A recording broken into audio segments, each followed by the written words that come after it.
Hello दोस्तों, उम्मीद है आप सब बढ़िया होंगे और बेहतर महसूस कर रहे होंगे। हम लोग पढ़ रहे हैं DLA third semester lesson plan और आज हम लोग देखेंगे DLA third semester lesson plan 7 के बारे में। इसके पहले वाले वीडियो में हमने आपको लेसन प्लान 6 के बारे में बताया था।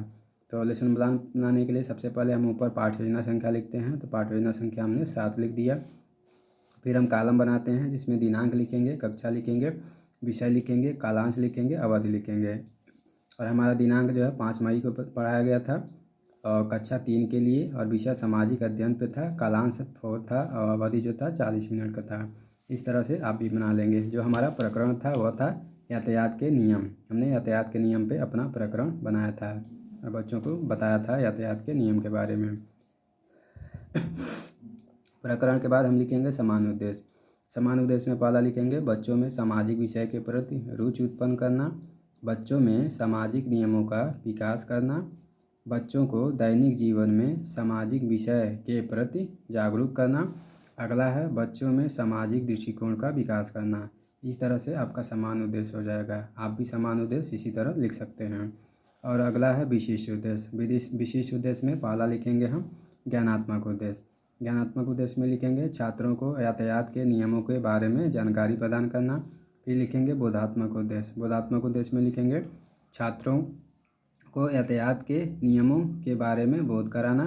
तीसरा लिखेंगे प्रयोगात्मक उद्देश्य। प्रयोगात्मक उद्देश्य में लिखेंगे छात्रों को यातायात के नियमों का प्रयोग अपने दैनिक जीवन में करना सिखाना। और अगला हो जाएगा कौशलात्मक उद्देश्य। कौशलात्मक उद्देश्य में लिखेंगे छात्रों को यातायात के नियम संबंधी कौशलों से परिचित कराना तथा उन कौशलों को उनमें विकसित करना। इस तरह से आपका विशिष्ट उद्देश्य भी बनके तैयार हो जाएगा। फिर उसके बाद हम लिखेंगे सहायक सामग्री। सहायक सामग्री में लिखेंगे चाक, डस्टर, पॉइंटर तथा अन्य शिक्षणोपयोगी वस्तुएं। ठीक है, तो सहायक सामग्री हो जाएगा चाक, डस्टर, पॉइंटर तथा अन्य शिक्षणोपयोगी वस्तुएं। उसके बाद हो जाएगा पूर्व ज्ञान। पूर्व ज्ञान में लिखेंगे बच्चे यातायात के नियमों के बारे में सामान्य जानकारी रखते हैं। ठीक है, तो सहायक सामग्री, पूर्व ज्ञान लिखने के बाद हम प्रस्तावना प्रश्न तैयार करेंगे। आइए देखते हैं प्रस्तावना प्रश्न को। प्रस्तावना प्रश्न में हम ऊपर लिखने के बाद 3 कॉलम बनाएंगे। एक में क्रम संख्या, दूसरे में छात्राध्यापक कथन, तीसरे में छात्र कथन, छात्र या छात्रा कथन लिखेंगे। पहला प्रश्न पूछेंगे बच्चों से, बच्चों कार, बस, जीप इत्यादि किस पर चलती है? बच्चे बताएंगे सड़कों पर चलती है। दूसरा पूछेंगे सड़कों पर ये गाड़ियाँ किस प्रकार से चलती हैं? तो बच्चे बताएंगे नियम से चलता है। और तीसरा हम पूछेंगे सड़कों पर गाड़ियाँ जिस नियम से चलती है उसे कौन सा नियम कहते हैं? यहाँ पे बच्चे नहीं बता पाएंगे, यह समस्यात्मक हो जाएगा। ठीक है, इस तरह से आपका प्रस्तावना प्रश्न भी बन के तैयार हो जाएगा। फिर हम आगे उद्देश्य कथन लिखेंगे। उद्देश्य कथन में लिखेंगे बच्चों आज हम लोग यातायात के नियम के बारे में समझेंगे व जानेंगे। तो इस तरह से आप भी उद्देश्य कथन लिख लेंगे। फिर हम प्रस्तुतिकरण देंगे। प्रस्तुतिकरण में हम एक तरफ शिक्षण बिंदु लिखेंगे, दूसरे तरफ छात्राध्यापक कथन लिखेंगे और तीसरी तरफ छात्र या छात्रा कथन लिखेंगे। यहाँ पर छात्र या छात्रा कथन आपका छूट गया था। ठीक है, तो एक तरफ शिक्षण बिंदु, दूसरी तरफ छात्राध्यापक कथन, तीसरी तरफ छात्र या छात्रा कथन लिखेंगे। इसमें शिक्षण बिंदु में लिखेंगे यातायात के नियम। यातायात के नियम में 2 प्रश्न पूछ लेंगे, जैसे बच्चों कुछ साधनों के नाम बताओ जो सड़कों पर चलती हैं। बच्चे बताएंगे कार, बस, जीप, बाइक। फिर हम पूछेंगे यातायात के नियम किसे कहते हैं? यहाँ पे छात्र मौन हो जाएंगे।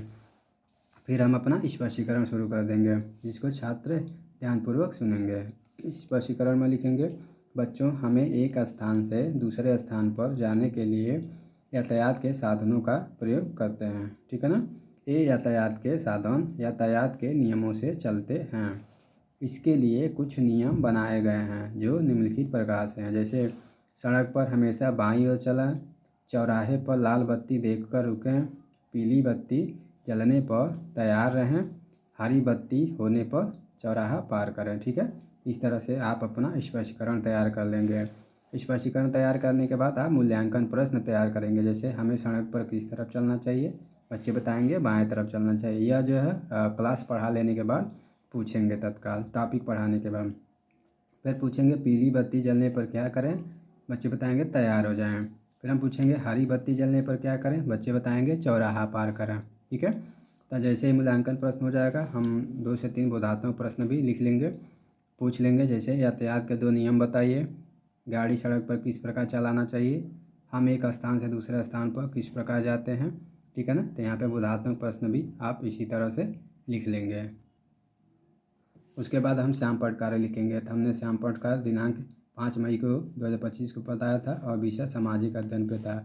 इसका प्रकरण है यातायात के नियम। ठीक है, यातायात के नियम हमने बताया था। सड़क पर गाड़ियों के चलने के लिए कुछ नियम बनाए गए हैं जिन्हें यातायात के नियम कहते हैं। जैसे सड़क पर हमेशा बाईं ओर चलें। दूसरा है चौराहे पर लाल बत्ती देखकर रुक जाएं। तीसरा है पीली बत्ती जलने पर तैयार रहें। अगला है हरी बत्ती जलने पर चौराहे को पार करें। ठीक है, और अगला है सड़क पर गाड़ी को गति सीमा के भीतर ही चलाएं। इस तरह से आपका श्याम पटकार भी बन के तैयार हो जाएगा, जैसा कि आपको देख पा रहे होंगे। इसी तरह आप भी श्याम पटकार अच्छे से बना लेंगे। फिर हम लिखेंगे निरीक्षण कार्य। तो निरीक्षण कार्य में लिखेंगे छात्र जब श्याम पटकार को अपनी कॉपी पर लिख रहे होंगे तब छात्र अध्यापक कक्षा में घूम घूम कर निरीक्षण कार्य करेंगे। तो जैसे ही आप श्याम पट पर कुछ चीज़ें लिख देंगे, बच्चे को बोलेंगे लिखने के लिए, तो जब बच्चा लिखना शुरू कर देगा तो आप कक्षा में घूमेंगे और उसका निरीक्षण करेंगे कौन सा बच्चा लिख रहा है, कौन सा बच्चा नहीं लिख रहा है, और जो बच्चा नहीं लिख पा रहा होगा उसकी आप लिखने में मदद करेंगे। फिर हम लास्ट में गृह कार्य देंगे बच्चों को। तो बच्चों को गृह कार्य में देंगे बच्चों आप सभी यातायात के नियम पाठ को पुनः घर से पढ़कर आएंगे और अपने आसपास के साधनों के नाम भी लिख कर लाएंगे। ठीक है, तो जैसे हम बच्चों को बोलेंगे अपने आसपास के साधनों के नाम लिखने के लिए, बच्चे अपने आसपास जो भी साधन देखे होंगे उसको उसका नाम लिख कर लाएंगे। इस तरह से आपका सामाजिक अध्ययन पे यातायात के साधन, यातायात के नियम प्रकरण पे लेसन प्लान बन के तैयार हो जाता है। उम्मीद करते हैं यह पाठ योजना अच्छे से आपको समझ आया होगा और यह पाठ योजना अपने दोस्तों तक भी शेयर कर दीजिएगा ताकि वो भी इस पाठ योजना को बना सकें। धन्यवाद।